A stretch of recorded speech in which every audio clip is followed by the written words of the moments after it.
Welcome everybody out here in beautiful and somewhat rainy Covington, Kentucky / Cincinnati area, and everybody streaming live throughout the world. Brian Wallace here from Now Sourcing. Long time no speak, and it looks like we're panning through the audience. Very cool. Thank you all so much. You mean a lot to all of us for coming out tonight. I wanted to talk to you all about vision, which we try to have a lot of. It doesn't always work out the way you plan it, and that's kind of what vision is. So let me tell you a little story. Once upon a time, my wife, Judy, and I are from New York. There's Judy, who I give all the credit to, of course. Started a company called Now Sourcing back when we were young and hungry and didn't really know what we were doing, like most companies start. And we were in New York, which is why I talk really fast. And I'm from the suburbs, so I can also modulate and slow down and do the weather forecast. It's raining. See, there's your weather forecast. So we were kind of tired of living in... There you go, thanks. Sorry about that. No, you're fine. So we were in New York at the time. For those of you who are from New York, have visited New York, you'll know that it's a wonderful place to visit. And it was time for a change. So, as there are some native New Yorkers in the room, as you can appreciate. So back in August of 2001, my wife and I actually had to go to Louisville for a healthcare need, which was 2 weeks before 9/11. And it kind of stuck in the back of our minds and said, hey, this is kind of a cool place to live. And it is. Louisville is a beautiful, wonderful place.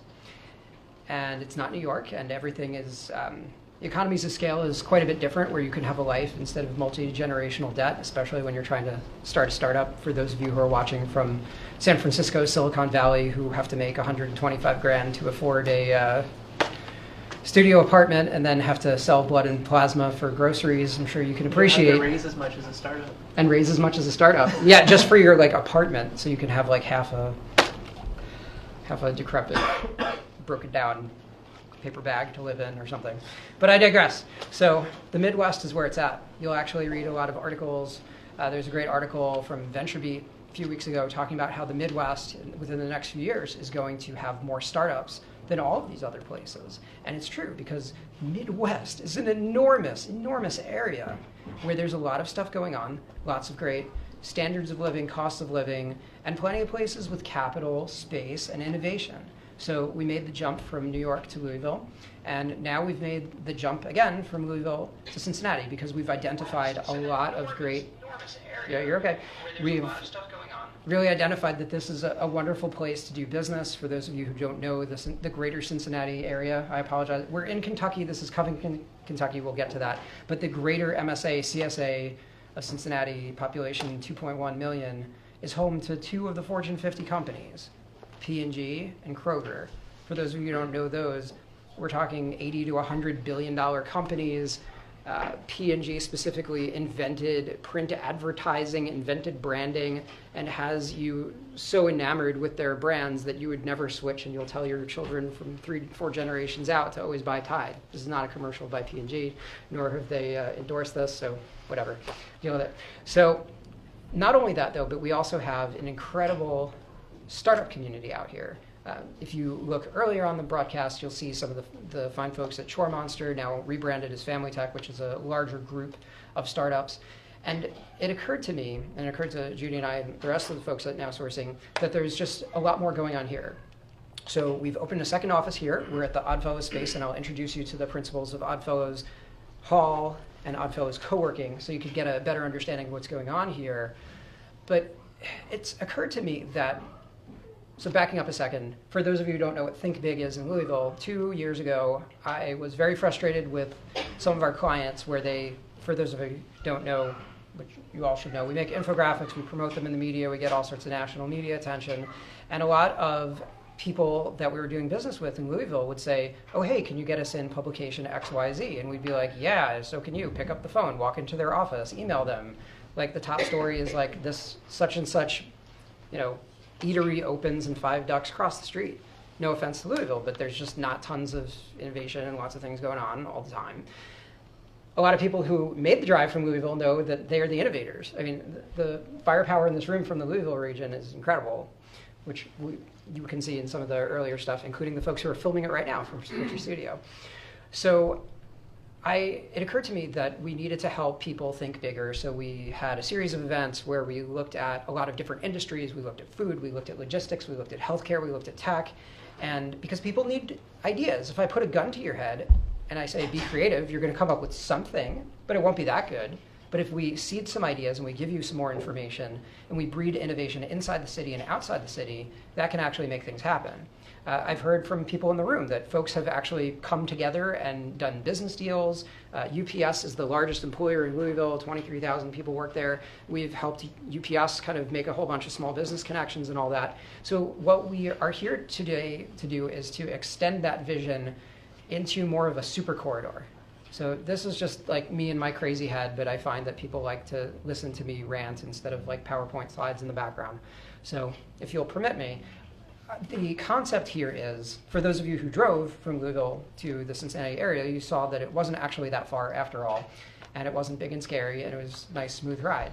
So there are many other cities out there that aren't that much bigger than all the population centers in the Louisville area and the Cincinnati area that have these super corridors. Let's take a place like Austin, Texas, for instance.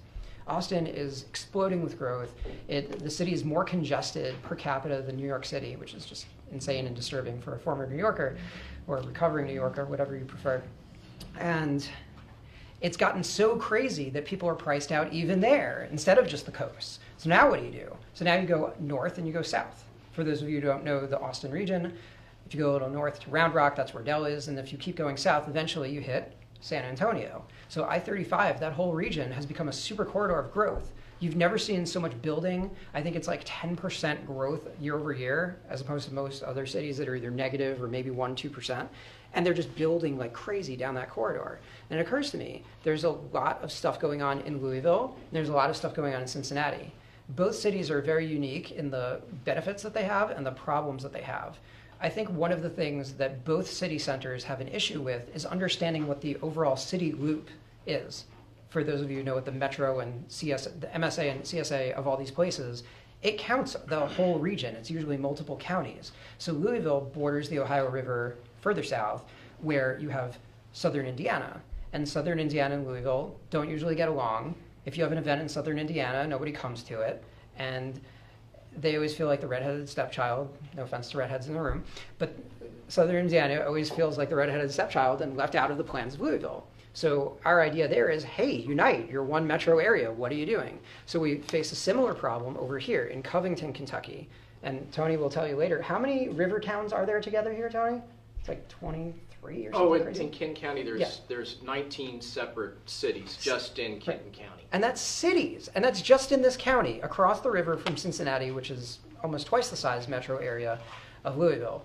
So you have all of these, I don't know if I'd call it warring fashions, and I'm new here, so I will be careful with what words I choose. But you've got a lot of cities that all have their own fire and metro and this and that and the other thing, and everybody's like trying to be like the cooler other city that isn't Cincinnati that's on the other end of the river. So everybody's competing and having all that. So we like Covington because Covington is directly across the river from the center of Cincinnati. So for those of you who know the Brooklyn Bridge and the Roebling from Manhattan, you could say that the Roebling Bridge that connects Covington, specifically that city, over to the center of Cincinnati is version 1 of the Brooklyn Bridge. And it's really cool and beautiful. And you can literally, from this office, 5 blocks away, walk across the bridge. It's amazing. So we want to help build a bridge, not like the physical one, but through relationships, to help strengthen and bolster some of this nonsense that's been going on. And I think you have crazy New Yorker people like me and other people who've been here forever. When we all get together, we can do great things and we can do better things. So I think just getting a lot more of the entrepreneurial spirit, similar to what we said in Louisville, I find that Northern Kentucky doesn't know what's going on in Louisville. Louisville doesn't know what's going on in Northern Kentucky, even though it's the same Commonwealth, not state, Commonwealth, look it up. All right, 1791, what were we, like the 15th state in the Union, whatever it is. So don't fact check me. You're right, 15th? Yep. Nice. Was it 1791? Useless keep effect, 1797. One of those, 1790 something. Not 1776, but that's another story. So you've got all this stuff going on in Cincinnati, and the Cincinnati people don't know what's going on in Northern Kentucky. It's crazy. Like there aren't a lot of people here because they literally don't want to cross a bridge. So enough of all this crap. I think that we could be a very, very strong and competitive corridor that would attract lots and lots of talent. So a few blocks down the street is UpTech, which is the local accelerator, not even in Cincinnati, but in Covington itself. We actually met with some of the guys there yesterday, and they were from every country you can imagine. And I'm like, how are you even hearing about this? Across the river doesn't know about it, but you're coming from like Italy, and there's a guy from like Lithuania or something, and like, what is going on here? And they're like, oh yeah, well, we heard about it from the greater ecosystem here. So I mean, there's incredible things that's happening, and I think that we could be another Austin without being another Austin. For those of you who saw, Austin is like, keep Austin weird. Louisville says keep Louisville weird. I'm sorry, but Austin actually started that one. You don't have to have like a snappy little title like that. You don't need to be the next Silicon Valley. You don't need to be the next Twitter, who's probably going to be bought by Disney anyway. If you don't understand that, that's because they own ESPN, but that's another story. I digress. We can go on and on with that forever. But I'd like to turn the stage over to talk to Tony, who owns this building here, as well as working on a lot of different real estate projects in Covington, because he's certainly the man on the ground that's making a lot of this stuff happen. Right now we're in Oddfellows Hall, and he can certainly tell you a lot about what goes on, how Oddfellows started. But right now we are standing in a building that burned to the ground in 2001. And this man right here made it happen that we can all be here, and we're just very thankful to our gracious host. Thank you, Tony. You want me over here? Up to you, please. All right. Actually, I didn't burn the building to the ground. Oh, you great. said, but, Yeah. For any law enforcement, Yeah. he wasn't around there. Yeah. There's so much that Brian talked about that I just kind of want to comment on before I give you a little bit about the building. But first of all, visions, you have to be very flexible. This building we bought, it was a beautiful building. It was in pristine condition from 1856. And very soon after we purchased it, it burned, and we wound up with 3 walls. So we had to really rethink what we were doing. So that's why in a very old building, 1856, you have a pretty cool modern space. So you have to be flexible.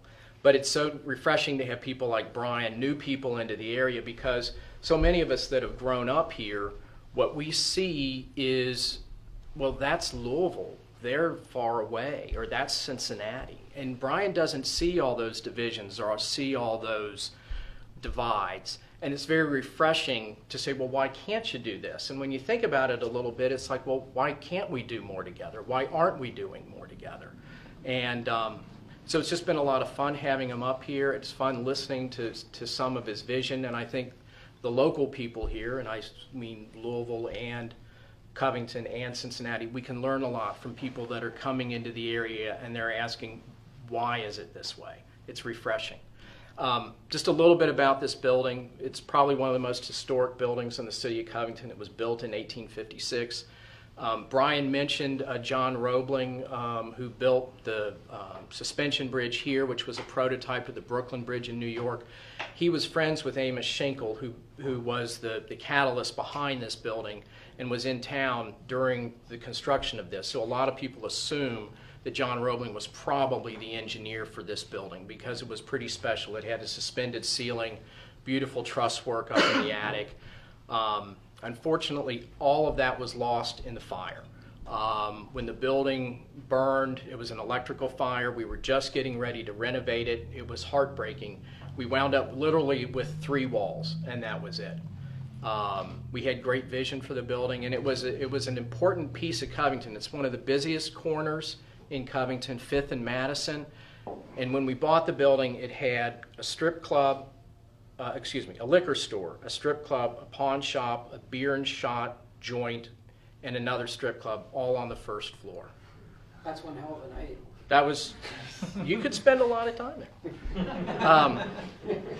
But anyway, so the city knew this was an important building, an important corner, and quite frankly, the city was very helpful. They did give us a lot of latitude when the building did burn, so that we were able to do the renovation, actually the restoration, because people don't do these kind of renovations in the United States. We had to look for some expertise in Europe where they do projects more like this, where you're just starting with a few walls and rebuilding a building. But anyway, now the building is all rented out. The building is completed. It's a wonderful catalyst for down here. Nathan's going to tell you a little bit about the co-working space that we have here. It's a perfect outgrowth of Uptech and some other things that are happening. Bad Girl Ventures just opened up, which is an incubator for female-oriented businesses or female-owned businesses. There's an alley where all of these buildings, where a lot of this growth is happening, they're going to rebrand it Innovation Alley, because there's so much going on in that part of Covington. And again, that's very exciting. So the co-working space here is a natural outgrowth of that. But along with that, with people that are moving in with these new types of companies, a lot of life is being rebreathed into these old buildings. We have owned this building since 2002. We kept thinking other people around here are going to start. We got a little frustrated, and quite frankly, we wound up with some good opportunities that came to us. We bought a building across the street, which a bank is going to move into. There is a building right next door to us that was a strip club. It was one of the last strip clubs left in town. We're reopening that as a high-end bar tomorrow, if anybody's interested. And then there's a couple other buildings that the city actually purchased, and we put together a development plan for that. So we're fully invested in this part of town. It's important. It's a busy corridor. We really like it here. And we're very excited about what's happening, not just here in the Central Business District, but there are other neighborhoods in Covington where there are great opportunities, and very, very exciting. A lot of the young people that are moving in here, a lot of what they're doing, they're thrilling to talk to.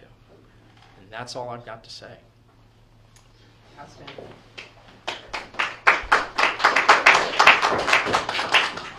It's good right here. My name's Nathan Chick. I am the manager for Oddfellows co-working space. So I was trying to think of the best way to talk about everything, because I'm super excited about Covington. I actually moved here 9 years ago. I was pretty fresh out of college, and I bought a house about 12 blocks away from here. And at that point, they were starting to kind of do renovation, but not really. My house, in front of my house, is just a big mud pit for probably 2 years as they're building roads and moving houses and everything. But actually, and about 5 years ago, I started kind of running my own business. I was doing some freelance work. And it's been fun to see like how much things have grown in the last 5 years, I believe. A little bit in the 9 years, but in the last 5 years, it's really taken off. Within 12 blocks of here, I think we have 2 accelerators. We have 3 accelerators, and I think 2 incubators. We have a venture capitalist firm. We have 2 co-working spaces, and that's before you even go across the river into downtown Cincinnati. So we feel like this is a great space, for especially startups, for different businesses coming into town. You really don't get that much opportunity anywhere else. It's been amazing to kind of hear the different businesses that are in the area. I believe I was talking to someone from Dot Loop earlier and what they were doing with that. Their business just got bought out a few years ago, but just hearing the different opportunities, the different startups that have been in this area and how much they've done. I'm not sure how well you can see in there, but Cincinnati literally is right there. And so we are right next to one of the big cities that are just kind of been blowing up. Just if you were in Cincinnati 10, 15 years ago, it just isn't the same as it is now. And it's been amazing to see, especially for new businesses, what has happened in the local area. So I consider myself a little on the younger side. And saying as a kind of a new, me and my wife are down here, it's been awesome just to see what's going on, the new restaurants that have been in town, and just see what's been growing in the area. So that is one of the reasons I was excited about the co-working spaces. If you go to Chicago, if you go to New York City, Brian's old stomping grounds, you'll see tons of co-working spaces. And I always misquote the Mark Twain saying, but he always talks about he wants to be in Cincinnati because at the end of the day is because they're always 5 years behind, something like that. He said 10. 10 years behind. It was a while after. But what's awesome is you can kind of see what's coming to Cincinnati, and there's a lot of opportunity coming. But we have the groundwork that's coming to Covington.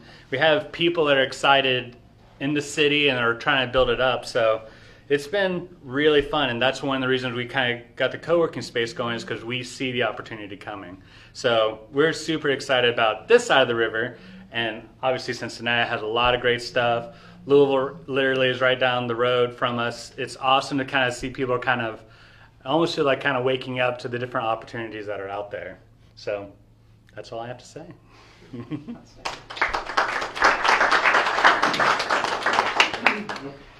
Also wanted to introduce, wanted to introduce all of you guys to a relatively new member to our team, Jordan Flood, who is originally from this area, was interning with us in Louisville, and wanted to come up here. And I'm like, well, perfect timing, because so am I. So Jordan can tell you a lot about what's going on here. And I mean, you guys have to understand, like, we are just like in the bridge of worlds here. I mean, it's crazy, right? But I can go on and about that forever. I'm going to save a little exercise for the end. I'm not going to give you any hints. Thanks for the intro, Brian. And I'm not going to speak for too long, but I just wanted to talk about how great it is for an opportunity for us to be here. Because Brian and I have been walking around for the past couple days, so I have meetings in the area and whatnot, and you can really feel it when you're walking down the street. We went down Innovation Alley, and then today we went downtown, and it's really a special thing that's going on here.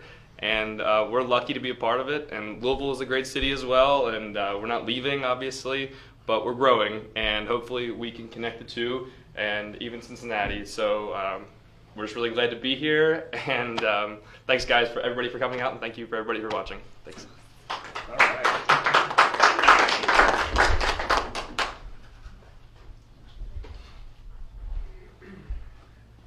Oh, sorry, that's a wall. I'm narrating for everybody who's watching from afar. So I did promise a little exercise. I'm going to prove to you how dead innovation is, and how most people drum creativity out of their minds and their bodies. Because once upon a time, a few of my kids are actually out here in the audience, and they're all filming it, I think. But once upon a time, we were all painters and artists and musicians and free creative thinkers, and we had our Legos and our Minecraft. Okay, we didn't have Minecraft back then, but we had whatever Minecraft was back then, however old you are. And somebody told you that your art wasn't very good, and you have to know, spelling and grammar and engineering and physics and whatever else. And that's kind of sad, because everybody is creative, and Einstein says everybody's a genius unless you want a frog to, like, climb a wall, right? So what happened to everybody's creativity? Well, you need to prime yourself. You need to have actual exercises. You need to work creatively, just like going to a gym every day, right? If you stop going to the gym, what happens? You look like me. No, I'm kidding. Been working on it a little bit. So I will show you that and prove to you that most of us don't think creatively, except for everybody who's heard this whole speech before. So if everybody could, if you want to raise your hand as high as you can.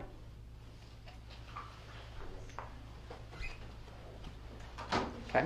Now raise it higher. But you can stand up, you can stand on a chair, right? I mean, right. So we have one person after like 3 prompts in a row where I literally told you what to do. Well, that's why you're CEO. So why did you think to do that? Why did you think to do that? Because I needed to go higher. Right. Who told you not to do it? No one did. Right. That's why I did. But most people think that they need some level of permission. You can come down. I'm sorry. Right. Also, part of creativity is like when oh, I'm gonna like come off this bridge now. Right. So sometimes you have to combine pragmatism with creativity, and that's really tough. But first, I think it's really important to just like blow the doors off of everything. Like Tony said, I come in with no baggage. I don't care like what name of what city it is and who I'm gonna. I'm not trying to be like a jerk, but at the same time, I'm trying to facilitate conversations and make innovation happen in a way that other people can't see, don't want to see. I think sometimes it's just don't want to see. But the reason that thing works, right, is because you've been told that you're not creative and you're not creative anymore. And it's a wild exercise that I don't think I've ever seen anybody like just jump up and do it. And it's kind of crazy, right? I don't really understand that. So I know it's getting relatively late, but wanted to take any questions from the crowd about this. I'd love to have some next steps. I mean, I'm not running for mayor here. This isn't a governmental organization. I don't want to give you homework and all of that. But Does anybody have any thoughts on how we could practically do any of these things? Because I have some thoughts, but I don't want to just run my mouth all day. I don't Question? know how many, Yeah. how many tenants do you have here on this floor, in this space? I believe there are 10 right now. 10. I think there are 10 tenants we have at the moment. Right. In our fellows, Yeah. on this floor, in this space? Yeah, This in this space. space. And my understanding is all of the actual office. All the offices Four are wall taken. We offices. have two or three that are like with our different floating desks or dedicated desks now. And we're a little less than a 6-month-old startup. So doing well. Absolutely. Great point. Anybody else questions? So you spoke a lot about vision, and Yes. I got a bit of a glimpse of that, but one of the beautiful things that's asked in Louisville is, what do you need? And since we travel from there, Right. and you want the super corridor, Right. what can we do and what do you need from us in Louisville to continue to push this forward? Sure. So I need everybody to show up that isn't interested in just getting into, Insider Louisville and Louisville business journals. So obviously you're there. So I need people to think, and it occurs to me, because we work with people like all over the world and like every time zone and all that kind of stuff. So like my brain is just LinkedIn or whatever, right? So like I have all these introductions and points of intersection in my mind, and I don't expect everybody to like naturally like have all of that going on. So I need everybody to be open enough to think about how all these people can work together. Because when was the last time you like went to southern Indiana? So even in your own backyard, you know what I'm saying? Like a lot of people, it's like, oh, I don't want to go over that bridge. Traffic. Oh, Spaghetti Junction. I don't like this road. I don't like this road. What are you talking? Like you're entrepreneurs. Like who cares? Like you should get there even if there isn't a road. Like take your machete and chop that crap down, right? So I think we need more open-minded individuals on both ends of the spectrum, because that doesn't always happen, right? The fact that you're here means that you are. So you're already in the club. So who else can you talk to out in Louisville, out in southern Indiana, out in this neck of the woods? Well, here you need to make more introductions because you're the new kid on the block. But everybody should know who you are, like you specifically and your company. Like you should just, like even for the sake of this broadcast and everybody in the room, you should tell people like what you do, because it's crazy. Oh, well, my name is... In a good way, sorry. I'm the co-founder and CEO of Fresh Fry. Fresh Fry is actually a pod that you drop into the fryer and it renews the life of your frying wheel. We actually introduced this into the market because we saw a need for a product that was innovating for the kitchen with respect to what they were trying to do. So we wanted to not disturb their process and introduce our product in a way that was just natural to them. We've been growing a lot in Louisville and in places all around the nation, but we're just excited to do whatever we can to keep things moving, both for us and for people who are like-minded, like you said, Right. creatives. Absolutely. And Brian? Yep. Jeremiah's being a little bit modest. Isn't he though? Yeah. He's last year was named by Forbes magazine 30 under 30 in manufacturing in the United States. This product is all natural and it's sustainable, and it's not those things because they're buzzwords. Right. It's because it works better than any of the incumbent systems. And the oil he's talking about is everywhere. Every continent, every kitchen, every food manufacturing facility. Coming up from Louisville, we saw 5 or 6 of those. Easily. This guy's changing the world. Right. Absolutely. And that's fantastic for... Thanks, Brian. Hey, no pressure. But sometimes you don't even realize what you achieve or who you touch. So, I mean, it's a little weird to like see your name in lights and when people talk about you and all that. I remember there was some company where there was one CEO that transformed, it was in the book Good to Great. Might have been Gillette. Some company where the CEO was so shy about everything. There was this ridiculous cover in like Forbes or some place where he was like, has like a bat and is like conquering this mountain, and he like legit had a heart attack from it because I'm not wishing that on anyone, but I'm saying like it's too much to hear about yourself sometimes because you're so focused on the good that you're doing. So there's the good that you're doing, and then there's all the connections that you need to make it happen. And success does not happen without both. And I would say it's easier for you to come here and connect with all the places because there's chain restaurants out here that are based here. There's a lot of stuff going on here, even in your world, that I think you would do very well with a lot of introductions to that or VC Capital, whatever you would have to say on that. I was going to ask, maybe... This is somebody Judy. would- hi. So I'm all for education, you know, I'm a big schooly person.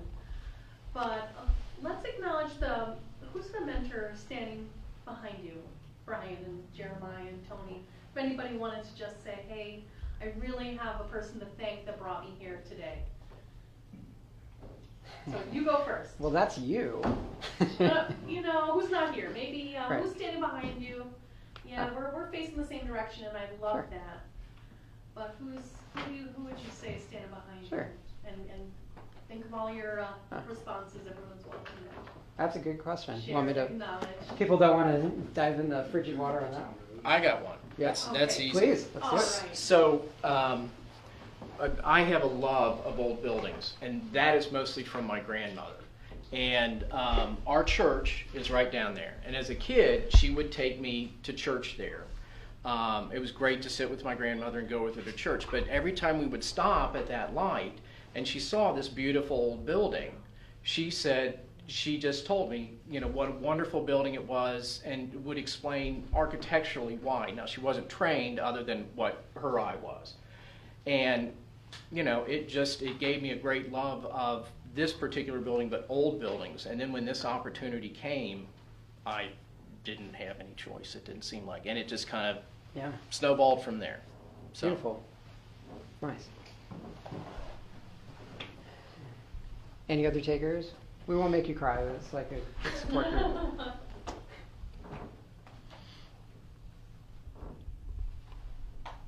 I'll throw one in. I mean, you all want to know like how I'm this crazy to begin with, right? Right. My grandmother, in an unpopular time to be divorced, started a jewelry store in Lower Manhattan, which was basically decimated by 9/11. Nobody was killed in my family on that, just so we're clear. But on that day, and until like FEMA came and cleaned everything up, they basically shut down Lower Manhattan for where they were. If you know your New York City, it's now what you would call Chinatown, Little Italy area. From there, down on the island was like just done, over, and like our 3-generation family business, bye-bye. But I think I learned a lot of tenacity from her, and then my parents who took it over in her older age. And I think that has made me a really good communicator, because now, when you guys buy jewelry, this was a jewelry exchange, if you've ever been to one of those things. Those of you who've been to New York for jewelry know 47th Street. This was the Lower Manhattan district, not the Diamond District, as you might know. So when you go to a jewelry store, you go to like some mall or something like that, and it's just like a store, right? If you've ever been to a jewelry exchange, basically like the size of like where everybody's like sitting over there, it was just like a booth, like at a trade show. So you have to learn like tenacity, like nobody's business, to be like in one of the most competitive industries. And this is all pre-internet and all that kind of stuff. So I'd say that I learned a lot from that experience, and that they like totally didn't want me to do that, which is why I'm doing all this crazy internet stuff and connecting people. So yeah, I'd say that's my thing. What's your grandma's phone number? Your phone number? Yeah, I'm not sure I want to. It's used for something else right now, so I'm not sure we want to put that out to a broadcast. 5212. Is this a phishing attack? What's the mother's maiden name and favorite color? Just curious. Yeah, last 4 of social. No. Anybody else? Great question. Yeah. Well, I'll give you a current one. Maggie brought me here, so that to have open eyes and to see what other possibilities for my startup and what I could experience, and she's brought me to another Think Big for the same reason, and I have learned from that. And my friends have been behind me a great deal. That's the most I can add, which is I'm not one to elaborate very much. Can you tell more about your startup? I have a little startup, which I've been very slow to getting started up, called Necessary Comforts, which is now trademarked and some other things, and I'd like it to be made in USA made, very hard to source American fabric thread, which mostly comes from Canada or Mexico, and soft fabric from the inside, and I'm making a cute little garment for post-surgical drains, which could be for heart, pancreatic surgery, breast, all different sorts of things. what the hospitals use is not always very effective. So that's what I'm working on. Great stuff. Thank you. Could we go around the room and introduce ourselves? Is that the idea? Yeah. Great. Who shall start? I think you get to start. You start. I didn't, Maggie's with now sourcing, I will say that. Good evening, everybody. My name is Paul Plotzker. I'm a new associate at Phillips Law Firm on Montgomery Road in Cincinnati. And if anybody has any legal issues or needs, we'll be happy to talk to you. We'll take your card and we'll be in touch.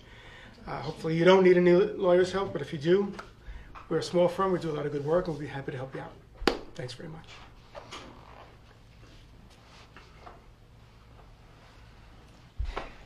You're next. Hey, I'm Nicholas Switcher. We came up from Louisville, Kentucky. Also have Dan and Angela here. Not a good way to get you on camera since you're running the cameras, but making videos hard. It takes a lot of time. It can be really expensive. There's a lot of gear that you need to get started, and we're trying to tackle that problem. This broadcast today we're doing on Facebook on Brian's page so that we can raise more awareness and we can get people to participate that weren't able to make the trip. So if you're looking to make video for an event, for a community that you're engaged with, why not set up a camera? So that's what we do, switcherstudio.com. And like Jeremiah, Nick's also bashful, so you also closed a round, I believe, just recently. Yeah, we went 2 years bootstrapped, self-funded, 2 years without a paycheck. That was lots of fun.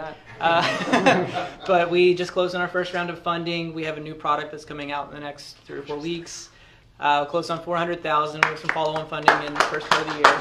So Angela was our first hire outside of the founding team, so really happy to have her on board and excited for where we're going. Can you say what brands you're working with right now?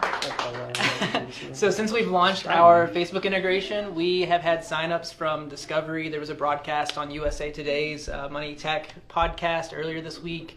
The Weather Channel is paying for an account. Taste of Home Magazine's played around with it. We're getting big brands that are paying attention to what we're doing and the way that we're thinking about creating video. And but we also have people that are making video for the first time, and they're doing video of their birthday parties and weddings and business meetings, and it's just all across the board. It's been really hard to put this in a box, which makes it hard to market, but we're okay with that. And so you're only one of 15?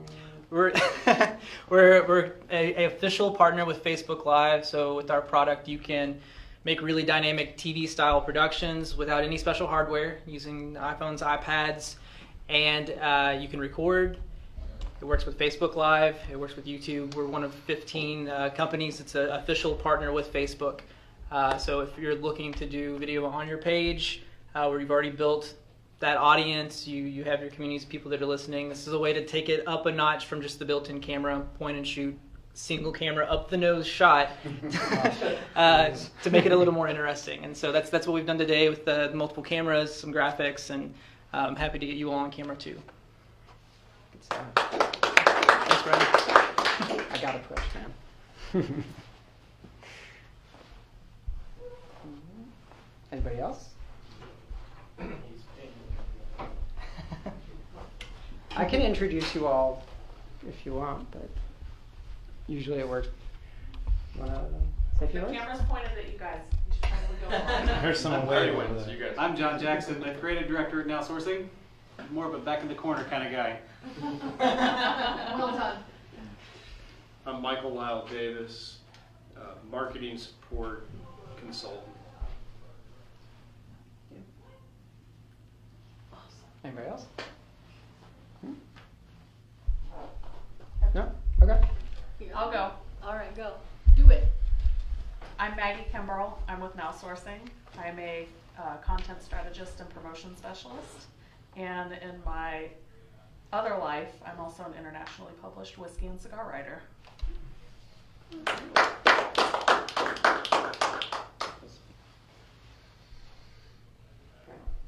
Okay, all right. So I work with Fresh Fry. I actually met Fresh Fry at a Think Big event about 2 years ago in Louisville. And just, I think 2 nights ago, we were recognized as one of the 12 hot and fast companies in Louisville, and across the way from us was Switcher Studios, but unfortunately we were anchored to our table and we didn't get to meet you guys. So we had to come all the way to Cincinnati to meet you guys, which, by the way, the amount of time it took us to drive here and have this meeting is less time than it would take you to get from LaGuardia to Midtown. So think about that. And that's, you know, it's hilarious that you say that, but that's competitive advantage like you can't imagine. Because in Louisville, Cincinnati, or any of the points around here, whatever city you want to call it, you could do 12 meetings a day without skipping a beat, and you could basically do 1 to 2 in New York. Because you know how much time people commute in New York? It's like 90 minutes each way on average. There are people that take the Metro North system that take 3 hours each way. Forget about part-time job. That's a full-time job, dude. Forget that crap. Move out here. Any of you guys from the coast are watching. So. Good Passion plea, yes. Steve, you want? Sure. My name is Steve Klein. I actually just am trying to start up a company. It's a food management company for nursing homes, hopefully restaurants. Hopefully we'll make $1 billion and be able to help out more people. But we're in the very startup phase, so I hope we do well. And thank you for having me, Brian. Absolutely. Thanks for coming. Awesome. Well, I guess it's time to just drink now and have food or go home. It's almost 8 o'clock. All right. Thank you all so much for coming. Thanks everybody for watching out there in internet land. We'll chop this up and make it a little bit more consumable so we can hit you with some of the highlights. Thanks everybody for all your patience, and thanks for coming, traveling far and wide. And I bid you all good night. Thank you.